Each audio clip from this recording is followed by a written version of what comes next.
Saul of Tarsus, a Pharisee zealous for the law and originally a persecutor of the church, has a conversion experience on the road to Damascus, and he transforms from the church's enemy to its foremost evangelist among the Gentiles. But for St. Paul, as he becomes known, his life was not easy. He received opposition from non-Messianic Jews. He was opposed by fellow Christians. He was opposed by the Roman state. Some people found him misguided. Others found him delusional. And still others found him dangerous. So how then do we understand this figure in the numerous ways that in fact he had been appreciated or not during his own time? For this lecture, we'll focus on the image of Paul as best as we can determine it from Luke's second volume, The Acts of the Apostles.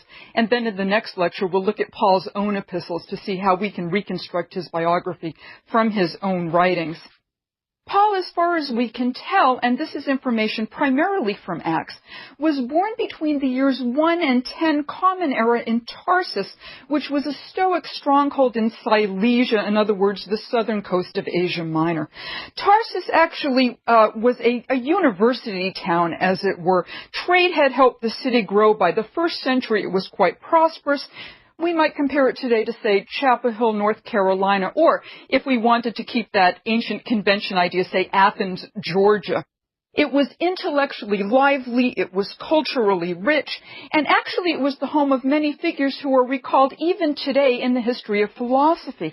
Cicero, the Roman orator, was governor of Tarsus in about 50 BCE. Mark Antony met Cleopatra there in 41 BC. Tarsus was clearly the place to be. And among its citizens were the famous Stoics Zeno and Athenodorus and Nestor. As Paul describes his city himself in the book of Acts, he says, it was no mean city, or as most English translations put it, it was an important city. According to Paul's epistles, he is a Benjaminite, a Pharisee, and zealous for the law. But we can see from the book of Acts that Paul is very much also a Hellenist. His first language is Greek. He reads his scriptures from the Septuagint rather than from the Hebrew.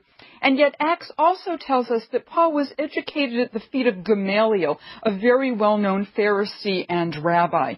In fact, Paul in his epistles does not mention his education by Gamaliel, which some scholars find odd. This would have given Paul more cachet in the eyes of his congregants, both Jewish and Gentile. But this is, of course, an argument from silence to say that Luke was making it up. Acts chapter 18 indicates that Paul was by trade a tent maker. Here's the material.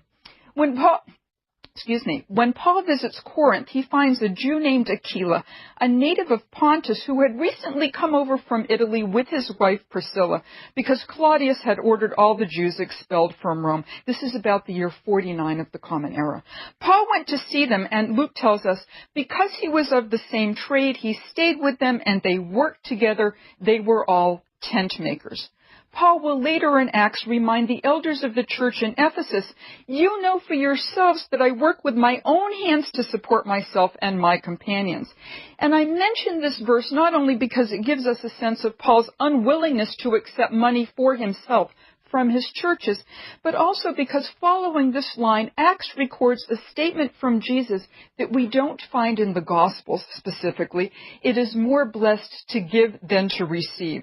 So ironically, while Paul's own epistles rarely cite the historical quotes from Jesus of Nazareth, here in Acts we find on Paul's lips preserved a saying from Jesus that otherwise would have been unknown.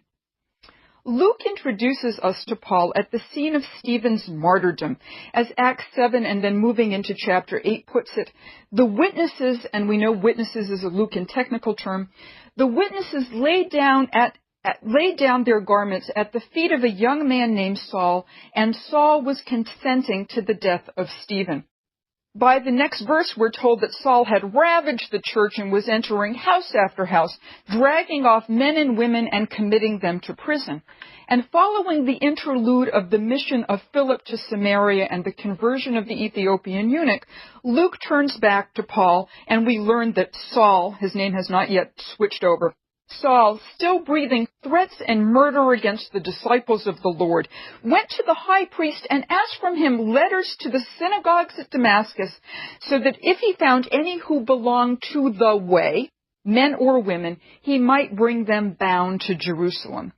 The question is, why? Did he think that the followers of Jesus were guilty of blaspheming Torah and temple?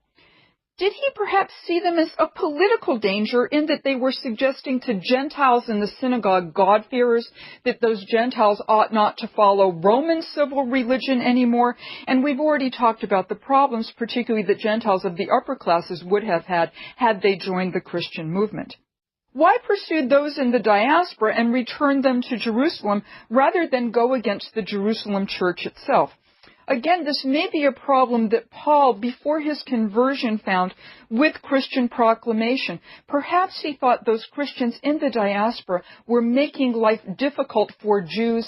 Jews are already a minority in the diaspora. Their lives are precarious as any religious minority's life would be. Paul may have seen these early Christians as a political danger. And that final verse I just read from Acts does give us one piece of information about the followers of Jesus in the early church. They were known as followers of the way. The Greek term here is hodos, and you know that term from the Greek word odometer, right? Something that measures mileage, the way. The Hebrew equivalent would be halacha, which is a term that means to walk or to go, but it has the connotation of the law that one follows, the path that God sets up. We might also, by the way, think here of that prophecy from Isaiah used in connection with John the Baptist, prepare the way of the Lord. And in Greek, that term way is also hodos, way. Finally, the term way here indicates that the followers of Jesus were not yet called Christians. In other words, they are perceived to be still a part of the synagogue. They are a Jewish sect. So if they do anything untoward, the general Jewish population in the diaspora would probably suffer. Now, Acts chapter 9 recounts that as Paul was approaching Damascus, armed with those letters from the high priest, quote, suddenly a light from heaven flashed around him. He fell to the ground and heard a voice saying, Saul, Saul, why do you persecute me? And Saul asks, who are you, Lord? And the reply comes, I am Jesus whom you are persecuting. But get up and enter the city, and you will be told what to do. Luke records that the men who were traveling with Saul stood speechless because they heard the voice, but they didn't see anyone. Now, the scene of Paul's conversion will be repeated 2 more times in the book of Acts with different details. According to Paul's own testimony in Acts 22, those who were with me, says Paul, saw the light, but did not hear the voice of the one who was speaking to me. And by the 3rd time we have a recitation of this episode, this is Acts 26, the speech before King Agrippa II. Paul recounts that Jesus had said even more to him. Jesus not only said, why are you persecuting me? He then adds, it hurts you, Paul, to kick against the goads, but I will rescue you from your people and from the Gentiles to whom I am sending you, to open their eyes that they may turn from darkness to light and from the power of Satan to the power of God, so that they may receive forgiveness of sins and a place among those who are sanctified by faith in me. Now, these discrepancies in the 3 accounts would not have troubled Luke's audience. Luke's audience would have realized that in typical historiography, authors invented speeches for the particular occasion. Therefore, Paul, too, would have transformed an earlier vision into what he thought was most appropriate to convey to his different audiences. Before King Agrippa, he needs to throw in a bit more detail. Likely, Luke himself received a tradition that something happened to Paul on the road to Damascus, and then filled in the details accordingly. The story goes on. Saul rises from the ground, and though his eyes were open, he could not see. Ironically, according to Acts, Paul will later cause a Jewish false prophet named either Bar-Jesus or Elymas, he has both a Semitic and a Greek name, who had tried to turn the proconsul of Paphos, Sergius Paulus, away from belief in Jesus, to become blind. In other words, in this case, Paul takes an opponent and actually causes him to lose his sight. Sergius Paulus, the consul, understandably impressed, converts to Christianity.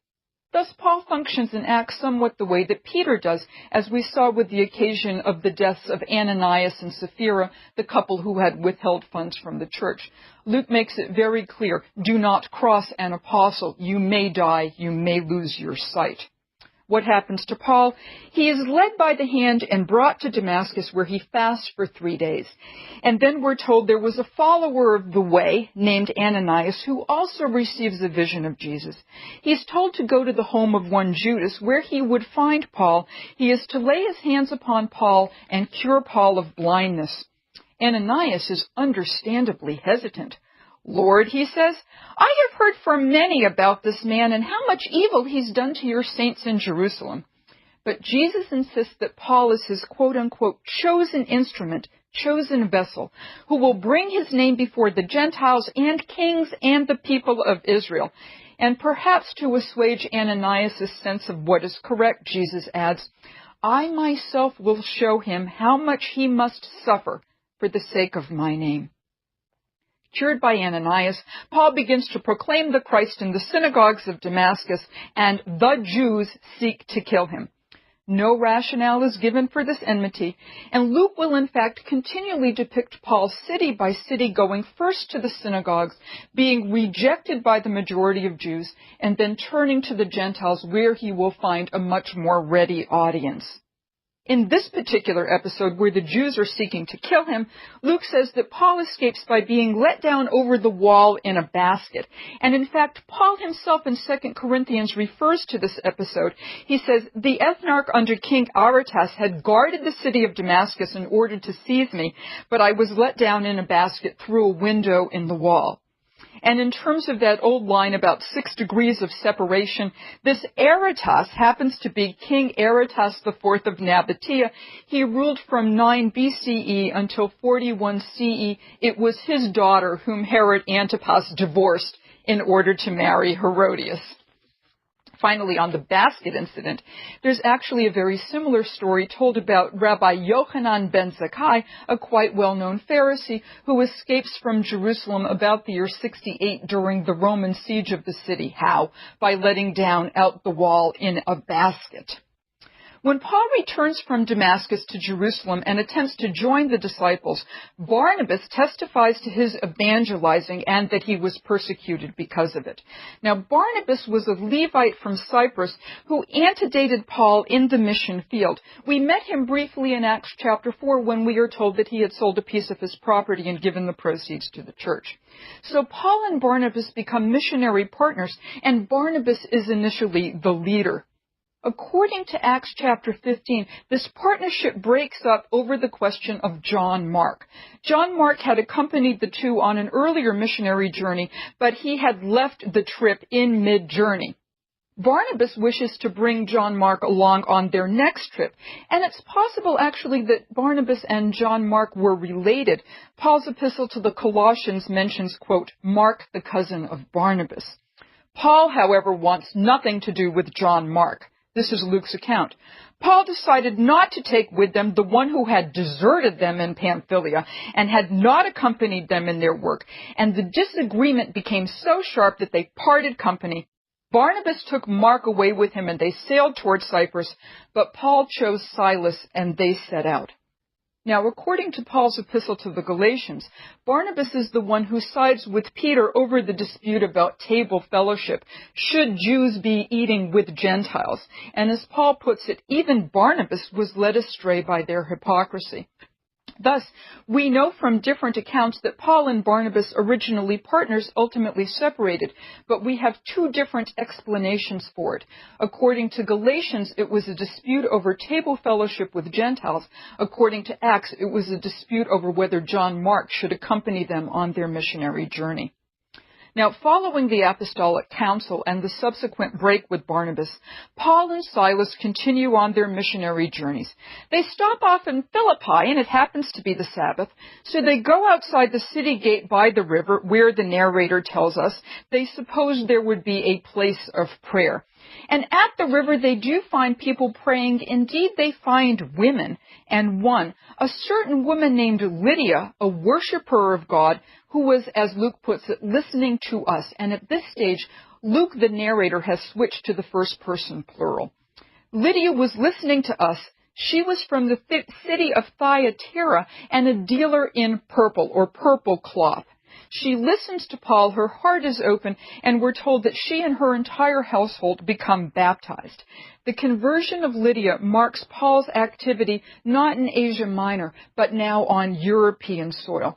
Lydia herself actually appears to be an independent contractor or a businesswoman. We might think of her in the colloquial sense as being in the rag trade. And as with Cornelius, because she is the household owner, when she converts, the rest of the people in her household, family slaves, convert as well. Now, while staying with Lydia, Paul performs an exorcism on a Mantic slave girl who had been following him and Silas and continually annoying them by proclaiming out loud, "These men are slaves of the Most High God." In effect, she's giving them free advertising, but Paul has little patience for this. So he exorcises the spirit. At this point, the slave's owners become highly upset. They no longer have hope of marketing their slave. She can no longer prophesy. So they wind up charging Paul and Silas with being, quote, Jews who were advocating customs that are not lawful for us Romans to adopt or observe. And here again we see that sense that the Christians might be charged with taking Romans away from Roman religion and therefore making life dangerous for Jews in the diaspora. A similar condemnation of Paul for financial loss actually occurs in Ephesus according to Acts, when because of Paul's successful preaching, the silversmiths who make idols, in effect find their business idling. Nobody's interested in buying idols anymore.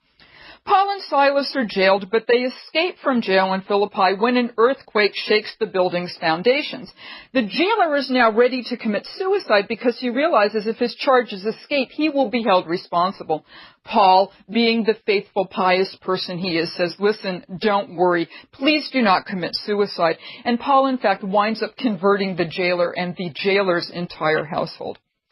At the end of the episode, Paul is freed by the magistrates of the city, but in fact he insists to them, listen, they've beaten us in public, uncondemned, we men who were Roman citizens, and they've thrown us into prison, and now they're going to discharge us in secret? The magistrates have for the first time learned that Paul and Silas are Roman citizens. Indeed, this is the first time we readers learned that Paul and Silas are Roman citizens. So the magistrates, of course, come directly to make their apologies to our apostles. In Troas, as Luke goes on, we find an absolutely marvelous vignette regarding Paul's preaching. On the first day of the week, when we met to break bread, says the narrator, Paul was holding a discussion with the assembled people, and since he intended to leave the next day, he continued speaking until midnight. Now, there were many lamps in the room where he was speaking. And a young man named Eutychus, and the name Eutychus means good fortune, who was sitting in the window began to sink off into a deep sleep while Paul talked on still longer. Overcome by sleep, he fell to the ground 3 stories below and was picked up dead. But Paul goes down and bending over Eutychus, took him in his arms and said, "Do not be alarmed, for his life is in him." Then Paul went upstairs, and after he had broken bread and eaten, he continued to converse with them a little while longer, until dawn, and then he left. And meanwhile, says Luke, they had taken up the boy alive, and they were not a little comforted. And one wonders at the end of this pericope if the comfort was not simply for Eutychus' help, or whether it was also the good fortune that Paul had finally completed his sermon and had gone on. It's likely Luke intended actually a little bit of both. Luke will use a great deal of humor in telling some of the stories of Paul, and we've already seen that with the stories of Philip. Paul sails off, and so we come to the story of his arrest and final journey. Paul returns again to Jerusalem, and yet another riot against him, sponsored by quote-unquote the Jews, ensues. Following the mob reaction against Paul's insistence that he was divinely sent to the Gentile, the tribune in Jerusalem orders that Paul be taken to the barracks and flogged to learn the reason for the outcry. Paul responds, "Is it legal for you to flog a Roman citizen who was uncondemned?" Well, Paul is like Jesus, then brought before the Sanhedrin, where he proves himself faithful to his ancestral customs. Proclaiming his belief in the resurrection, he has to be removed by the tribunal when the Pharisees and Sadducees in the Sanhedrin start fighting with each other over whether the resurrection will happen or not. The Pharisees accept the idea of resurrection, the Sadducees do not. Paul, by proclaiming himself a believer, manages to get the Jewish factions to fight with each other. He winds up escaping. Paul's nephew, and this turns out to be his sister's son, then sends word to him in prison about an impending attack by local Jews. Paul is spirited out of the city and moved to Herod's praetorium in Caesarea, where he winds up pleading his case before Felix and Drusilla. Drusilla is the sister of Agrippa II. Felix is the prefect. And Felix winds up leaving Paul languishing in chains. He's not given any reason for doing this, but I do wonder if he allowed Paul to stay under arrest because of Drusilla. Drusilla is the daughter of Agrippa I. Agrippa I is the one who executed James with the sword. Perhaps Drusilla, too, has some antipathy toward this early Christian movement. 2 years later, Felix is succeeded by Porcius Festus, who decides to send Paul to the emperor for judgment. Coming to welcome Festus on his appointment are Agrippa II and his sister Berenike, and we've already seen that they hear Paul give his testimony to them. Now, because Paul has appealed to the emperor, Paul is finally shipped off to Rome. But adventures continue. The ship is blown off course, and the passengers come close to dying.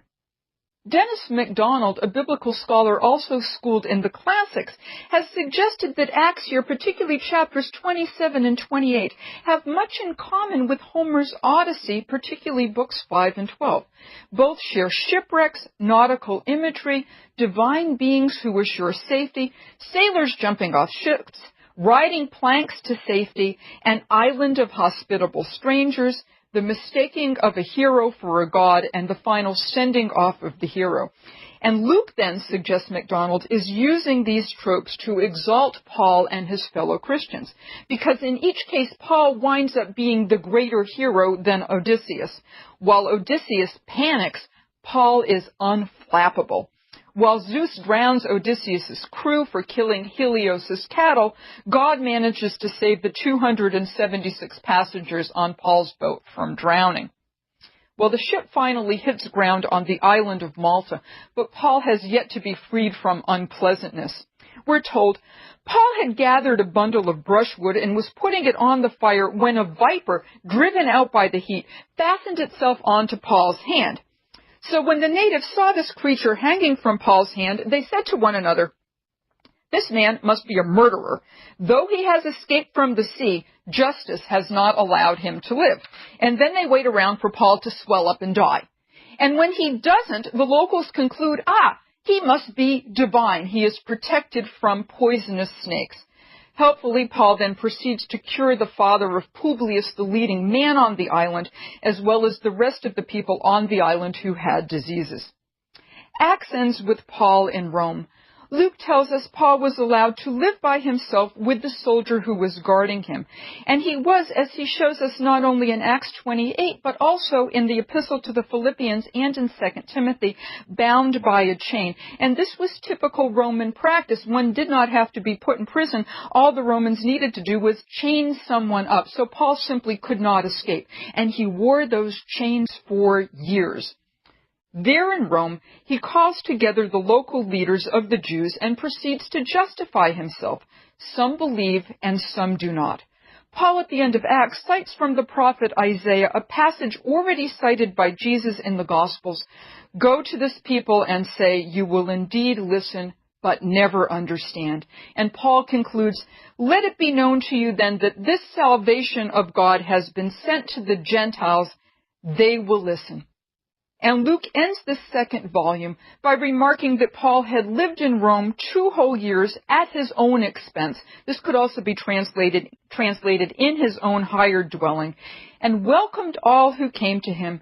He was proclaiming the kingdom of God and teaching about the Lord Jesus Christ with all boldness and without hindrance. And that's where Luke leaves us. It may be the case that Luke has suppressed Paul's execution because Luke wants to end that second volume on this glorious note of Paul in the center of the Roman Empire, proclaiming the Christ not only to Jews, but also to Gentiles. Now, in terms of some historical background here, although Acts uses the term we, and this is sometimes called the we source or the itinerary in part of Paul's story, and we get the impression that the narrator actually traveled with Paul, this may not be the case. Scholars will typically suggest that Luke is simply using a narrative device for verisimilitude, and even if Luke had access to a source, perhaps somebody else had written that part of the material. Luke himself does not recollect Paul's story in the same way that Paul does. Luke may be adapting the story of Paul in the same way as we've seen Luke adapts the story of Jesus. So much of this material may well be historical, but we still need to raise a question of doubt here. There are discrepancies between the accounts of Paul's life that can be determined from Acts and what can be reconstructed from his epistles. For example, in Acts, Paul preaches openly in Jerusalem. That's why they keep having riots over him. But according to Galatians, he's not known by sight to the Judean churches. In Acts, Paul submits himself to the authority of James. We see this at the Apostolic Council, where James sends out those letters to the churches about not eating meat sacrificed to idols, not consuming blood, etc. In Galatians, Paul goes out of his way to stress his independence from James. In Acts, Paul is Torah-centered. Following the Apostolic Council, Luke reports that Paul took his follower Timothy, and Timothy is a child of a Jewish mother and grandmother, but of a Gentile father, and Paul circumcises Timothy. The epistles insist that circumcision is to no avail and that Christ is the end of the law. Paul's epistle to the Romans describes pagans as mired in sin. In Acts chapter 17, Paul gives a speech in Athens on the Areopagus, translated Mars Hill, and he offers an extremely positive picture of pagan piety. He says, "You pagans have an altar to an unknown God. You're almost there. All you need to do is take one more step." Further, Acts omits many of the epistle's major themes. Acts does not have Paul stress the cross, justification by faith, sin and grace, or eschatological urgency. How to understand these discrepancies? Luke is telling Paul's story as Luke perceives Luke's own audience needs to hear it. Did Luke know of Paul's death? Probably. The New Testament has actually provided us one mechanism by which we should now understand Paul's letters. By placing Acts before Paul's letters, we now read Paul's own words in light of Luke's portrayal. And since Luke portrays Paul as so attached to Judaism and so faithful to his ancestral traditions, then when we come to the epistles and we find evidence to the contrary, we are still, as readers, encouraged to see Paul as completely faithful to his Pharisaic background. And when we turn to Paul's letters, we then have to keep in mind this portrait in Acts. Luke has given us one picture of Paul. Paul will give us another. There are additional treatments of Paul that we find in the early church. According to the apocryphal Acts of Paul and Thecla, we find that Paul is resistant to having women follow him, and we might contrast Paul staying at the home of Lydia. Paul, in the Acts of Paul and Thecla, preaches celibacy. Conversely, in letters attributed to him, such as 1 and 2 Timothy and Titus, Paul stresses that men and women should get married, and even says that women gain their salvation by bearing children. This particular Acts of Paul also gives us a description of our apostle. What did Paul look like? A man of small stature, with a bald head and crooked legs, in a good state of body, with eyebrows meeting and a nose somewhat hooked, full of friendliness, for now he appeared like a man, and now he had the face of an angel. Church legend offers that Paul was beheaded by Nero in the year 64. As Tacitus, the Roman historian, notes, Nero arrested self-acknowledged Christians and, on their information, condemned others, not so much for their incendiarism as for their antisocial tendencies. But Paul, as we've seen, is hardly antisocial. Paul, in Acts as well as in his epistles, is on a mission to convert the world. And whether we appreciate him from the book of Acts or from his own letters, Paul is somebody we have to take seriously in terms of Christian origins.